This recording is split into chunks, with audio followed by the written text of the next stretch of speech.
Welcome to the Tug of Heart podcast on Strong Island Radio. This is the place where we dig deep into the heart to rise in love. So let's join good friends Lori and Marianne as they discuss understanding and living from the heart. Hello and welcome to Tug of Heart. I'm Lori. I'm here with the fabulous, I was going to say empathetic, is that a word? Marianne. Oh, thank you. Hello. And her empathy is in high gear, which is good because I'm hoping to tap into that actually, Marianne, today to talk about how we can utilize pessimism. I had meant to talk about this in our previous talk, how you had befriended your little wasp. Yes. And then we got a little on a little tangent, appropriate one, about pessimism and being okay with it. Making peace with pessimism is what I felt like you were saying. Did I hear you right? Well, more than even making peace, making art with pessimism. Yes. Like create. Making with pessimism. Yes, it's really a movement. It really can move into our most creative nature, our impulse towards making something out of it. That's so true because you hear the tortured artist. Uh-huh. It's hard, and I would be hard pressed. I don't know if it's just where I'm coming from, to name as many greats that were not tortured. Right, because it's hard work. Right. To live in this kind of creative love, to paint light into darkness, right? Oh my gosh. So to That's be a able keeper. to do that, it's just hard work. It Paint is. light into darkness. I love that. You're right, because what kind of brush? What would be your medium? I love that. Truth, ultimately. Right. Truth is and understanding, right? Yeah, definitely. And so this artistic mind, the poetic mind, any of the arts, the art of motherhood, it takes us back to that art where we're like anything, the art of being a crossing guard, right? Yes. The art Yes. of singing opera on a rainy day outside to the kids coming in. And it's where you can have a reasonable, balanced look at that painful aspect of life, right? The rain, Yes. the bad news, the general mood, Yes. the sickness. I don't feel great today, or the hunger, whatever it is. The thing is that artists have when you're talking about painting light into darkness is they can take a look below, and you're the underdoing queen.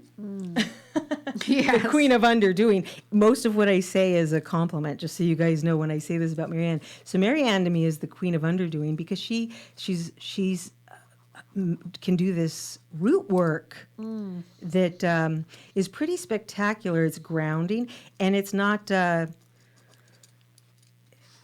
like an airy practice, nothing like that. I mean, she tangibly can make roots in the human person, in the human psyche, and kind of balance them. We all need that root system that has the flexibility to not snap on in the worst weather.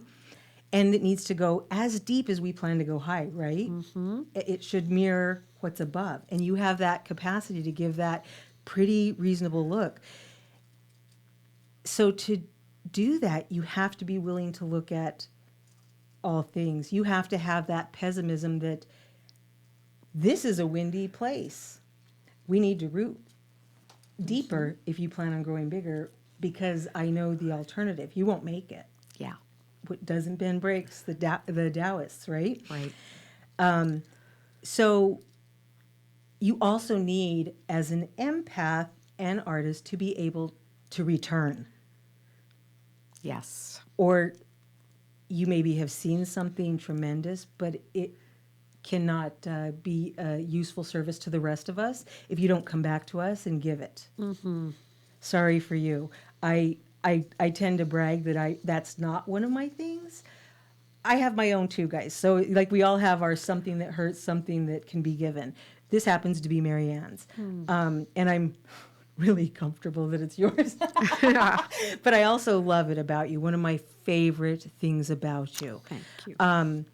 The thing is, to see that beauty in the balance and in the rooting, that effort of sometimes breaking rocks. You're talking about rock breaking work. This is the work of those sometimes held against their will. Yeah. And that can happen too, right, for you? Absolutely. When you're caught by the news and it's there. Right. It landed against your will. You either break rock or you don't return to us. Mm-hmm. I did not give you any indication of what we might talk about today, but could you just tell me a little bit about how you could picture, at least now, how that might happen?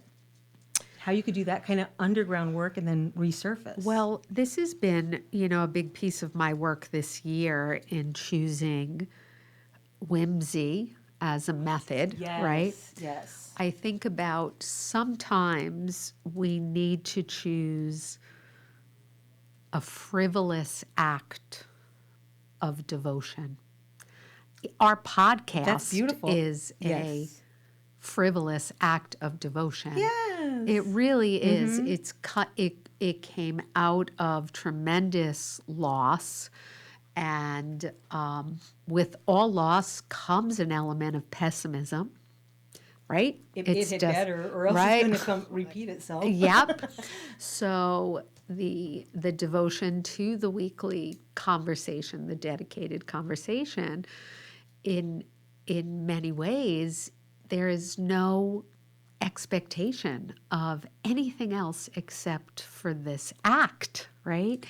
And I'm thinking about, I think about one of my favorite characters is Mary Magdalene, right? And her Yes. relationship with Jesus. Right. And there's the story of the anointing, Right. where I she's love that. anointing him, and they yell at her about it, like, They you're chastise her wasting for- all this yes. oil, and what are you doing? And Jesus comes back with no, she will be remembered for this. This is the most beautiful act. frivolously used the perfume and oil, right? Right, just abundantly like, poured it all over. Yes, And I it is love that kind of, as the approach of the deepest heartbreak, the greatest sorrow is coming, this act of extravagance to kind of create something beautiful. So I guess the answer to your question is it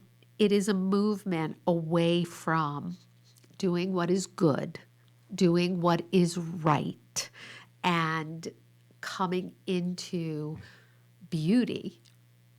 And beauty takes many forms. And so that to me is the invitation of pessimism. And I guess that's the most optimistic way I can look at it, is this invitation into another way of seeing, creating, making, finding truth. I'm hearing so many rich layers of what you're saying, given my own makeup and history and everything. And it starts with this frivolous act of devotion of just anointing something, which is a giving. It's that wholehearted giving of a total self with no reservation. You hear me say this a lot. Yes. Because this is my family motto, right? Completely. To give with no reservation. I don't hold a little back for myself. Ideally, okay, we're human. But ideally, you don't hold back some, because that's like a mistrust in the universe or God or other men to match what you have. So you say, when I have it, I don't let it go, because I don't have the trust to ever know for sure I could collect again. But so you give like that. Then you went to as an extravagance. I like that. I'll tell you an inside joke after, but I'm thinking of like extravaganza. Extravaganza. Those that know me and Steve know what that means. It's a funny way that he would say extravaganza. That is funny. But I was also thinking, this is a belief that I think it's spiritually accurate. I think it's religiously accurate, secularly accurate, and I think it's just reasonably accurate to say that things ebb and flow always. The yin and yang alternate. You have said it more like that infinity spinning, like the electron spinning like an infinity, I've heard you liken it to, that holds things together. And it's that tension and draw at the same time that keeps us like in one piece so that we don't kind of burst and fall apart. Part of that comes between men and women. There's no other way to say it, men and women. And part of it means that I admit here publicly that I don't believe we're the same. And in saying that we're not the same, I think that we have to sometimes have a look at the tighter way of trying to mend things before we can look at the extravagant. And I think that cautious way is a more male characteristic. Yes. And this is not now about the female person born with such and such chromosomes versus the male. I'm talking now just about within myself, the male and femininity. Yes, and within you. the and energy, the everybody. archetypal energy and role. So in that, there is more of a cautious giving, a measured giving. And I think what happens with creativity is when you create, it goes back to saying creation comes from nothing. So it's this drawing out of the void, out of nothingness, and then making something from that. And what I was picturing while you were talking about this, and what I was hearing, I guess, in your heart, is you were talking about paint light into darkness, frivolous act of devotion, and all the Mary Magdalene. Marianne, it's said, and one of the things that I believe with all of me, the world has been made from the beginning of time to be saved, and it will be beauty that saves the world. Oh, I agree. But having said that, it is customarily and futuristically, I would say, more importantly, women that are able to create the type of beauty that will save. And in saying that, I'm also saying that we have to know what we're painting to save. So we have to have a look at the truthfulness of what's going on before we can say, I can show them a more beautiful way. Because it's going back to that idea of the strength it takes to have a good look at that darkness. You can't mend a thing if you cannot say. This would be like a doctor blindfolding themselves and saying, what are we working with? Right. Or basing a healing just on what the patient decides to say about it, rather than having that clinical look.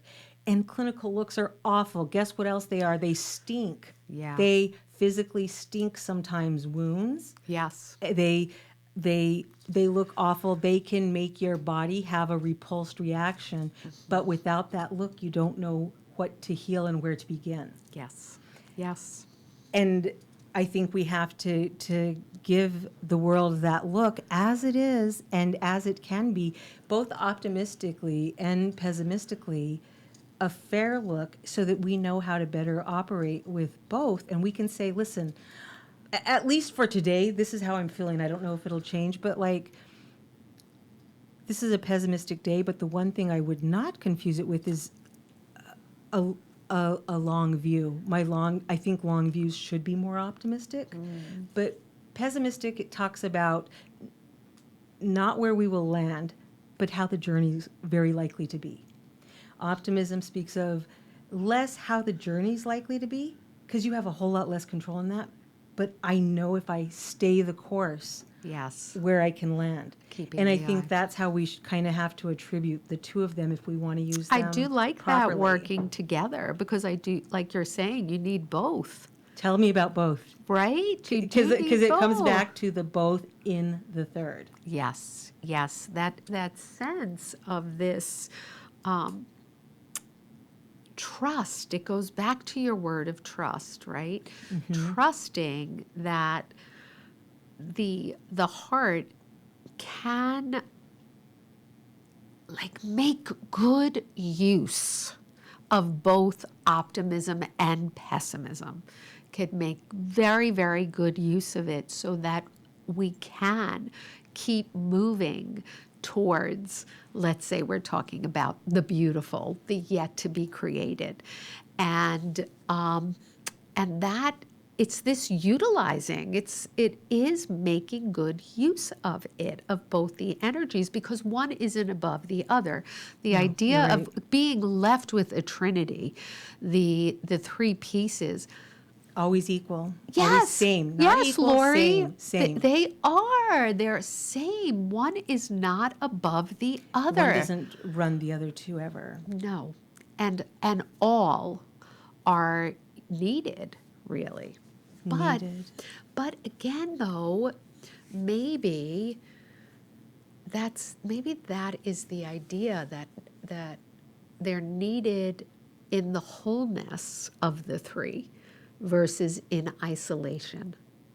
The fragmentation is always the problem when we Right, try the to separate wholeness. things, because we and that's just the coming into being where we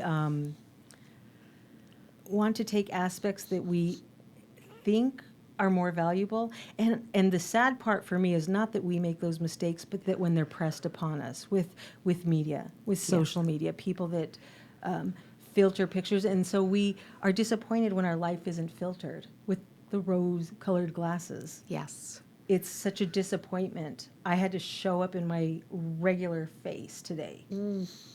And what we don't want to do is say, I don't have that filter. I don't have it in me to go face Marianne. Yeah. But we have to say, like, as a representative of humanity, this is so ugly. I still will get up and face the world as a human, because if something's happening somewhere else, they're human too. Yes. And it's also having that trust that they have what we have inside. They'll make it. Yeah. They're not the first, they're not the last, and they're not doomed. Because we have that optimistic view of the end, the final, the landing spot. They're also not, here's the pessimistic part, they're not guaranteed a smooth course. How would any smooth course, like what benefit does it have apart from the ease of the course itself? Right. That is the end gift of the course, and nothing more. It serves no other purpose except it was easy. And then at the end, it's you had your gift, but it didn't lead here. Right. Just not worth it. Right. You know, I have my niece Mary this summer, my surrogate. Yes, Mary. I love Mary. She worked at a camp for children with cancer and their siblings. Oh my gosh. And she was a one-on-one counselor to one of the little girls there. And they had an amazing summer together, just a great, great summer.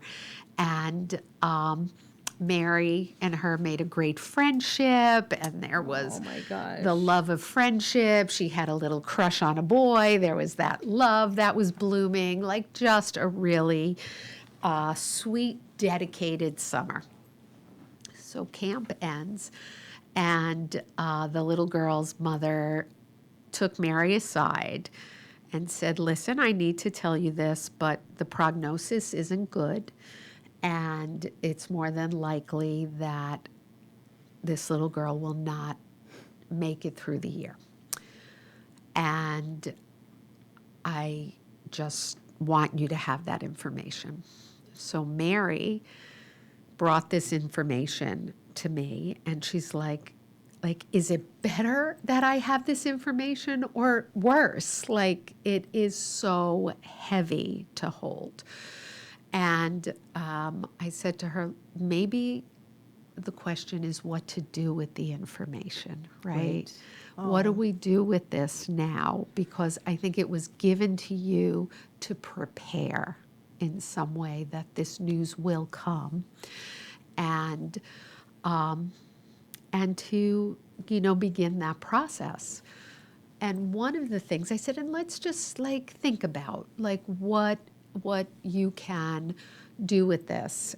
And one of the suggestions I had for her was to write down what she learned from this girl this summer, and to also write down what she, at the beginning of the summer, thought to be true about herself as a 17-year-old girl and what she knows to be true now.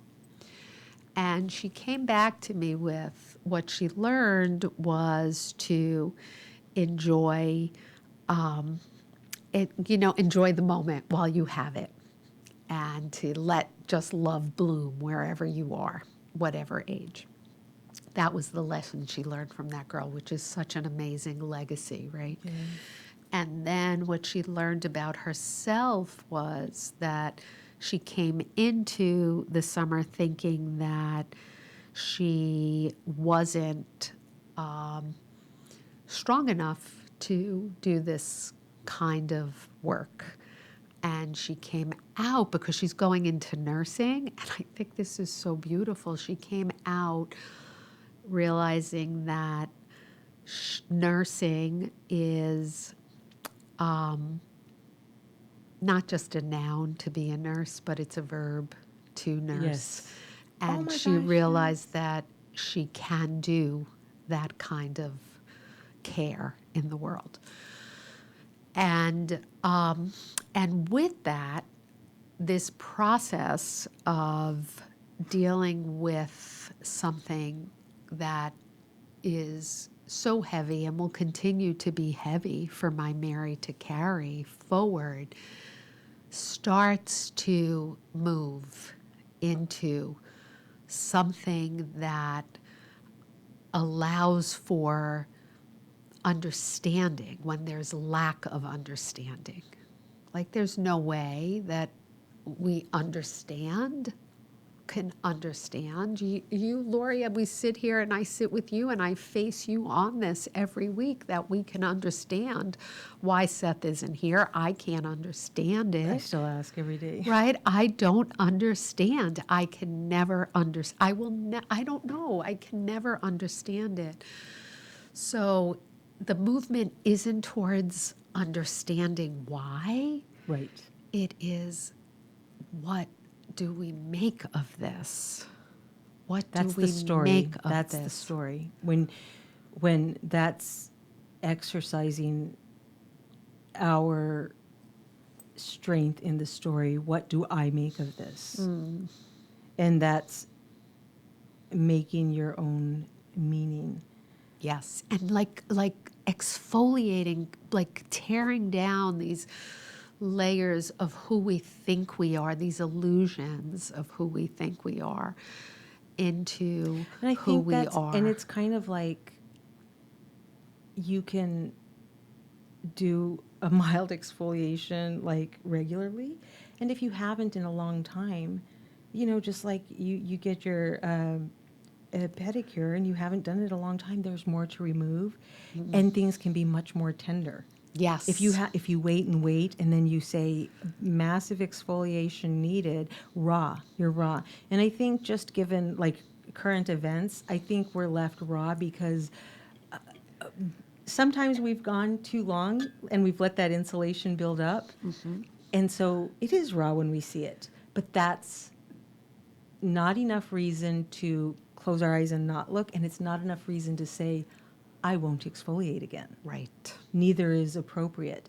I want to ask you a personal favor, if you don't mind. Of course. Because my heart wants me to ask this. You spoke of Mary Magdalene. Yes. And then your second Mary. It's I wanted to true. ask you if you can tell this briefly, but enough of it for us to get the point of your first Mary. And her project that she did where she gave the children the choice to destroy or use ugliness. I don't remember. when they made the project, and they didn't. Oh my So that gosh! just Yes, because I yes. feel it in my heart that you could use this story, I could, everybody can, if you don't mind. Yeah, so my daughter Mary, right? She worked this summer at a camp Yes, also. yes.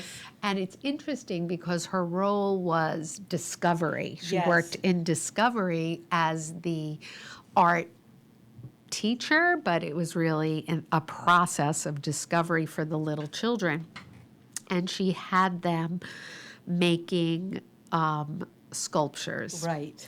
So they made their sculptures and they loved these sculptures. And then it came time to painting the sculptures. And they start to paint it. And as 5-year-olds do, they just keep adding more and more color till the whole thing is just like this mucky brown and it's lost all its vibrancy. So they start crying and hating their sculptures. Now they're ugly. What was once beautiful ruined. is now ugly Yes. and ruined. And Mary came home and was telling me about it. She's like, I feel compelled to just remake all their sculptures and have them start again. And I was like, Mary, I think there may be another way about this. There is something here to discover about what is beauty and what isn't. Think on that. So she goes back, and what she decides to do with them is to engage them in a process of loving their ugly, right? Honoring the ugly.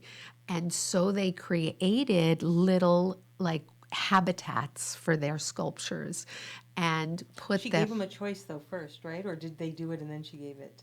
What She maybe? gave them the choice of starting again. Or yes. Okay. So she did. That's actually important. That's She why, gave yeah. them the choice of either, okay, you can start again and put these to rest, or you can create a little habitat, a little house for them, and we can put them around camp in the gardens, kind of like a little secret world that we're creating. And they all chose the habitats. Let's make a world of this. Let's put them in the gardens. Let's hold them somehow and visit them throughout the camp. And so that movement, right, that we're talking about, was that really the point, I guess, of telling this? Yes, and my point in asking you to say it is just that when things don't go how we would have them, which is should be common enough that we should not always be surprised by it, Right. but we want to be perpetually optimistic, but there is that pessimism where it's like sometimes things turn out real ugly. Yeah. The people they made turned out ugly, ruined. Do we toss their little creations and say ugly, useless, get rid of, no life, no meaning? Or do we take it the next step and say, you guys did it awful. We threw out the creations and you. This is just not working. Mm-hmm. Look what's happened. And I was just thinking of our previous talk about Afghanistan, and I think you gave the answer in the end of your story just now. What do we do when we see things have turned out ugly somewhere? Right. They're crumbling. They're not crumbling. what we thought they would didn't be. blend the way we said, and it's ruined. It feels ruined or looks ruined. Now, that's just a reaction. That's not that other side of it where we want to land. So that's where we use the optimism. But the pessimism is like, yeah, we kind of knew this about us. This Right. can happen. Mm-hmm. Not about this group of people, but we knew this about humans because we've seen it so many times. Yes. And the moral here is exactly what you said, because I knew you would find the way to word what I don't have the words for today. What do? We build them a habitat. We hold them. Yeah, the beholding. Once and we again. love them, and Marianne, we keep them. Right. And that's, I think, as humans, the what we do for one another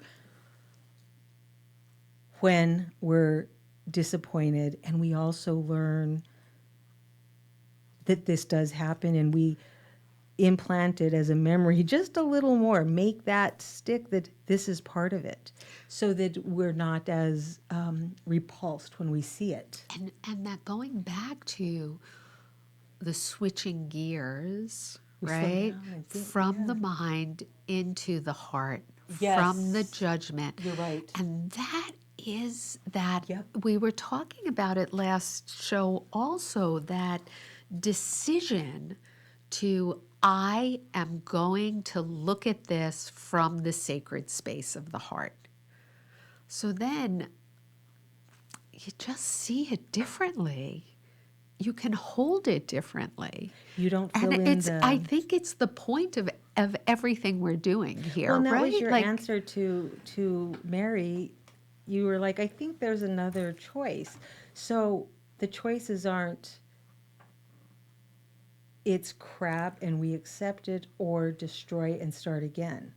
or I fix it for you. I'll be the savior and remake all your creations. Right. Like, and no. what happens is the answer is somehow in that creativity that we talk about. You have to go into a little bit of ambiguity where I can't see it, but my optimist believes it and knows it.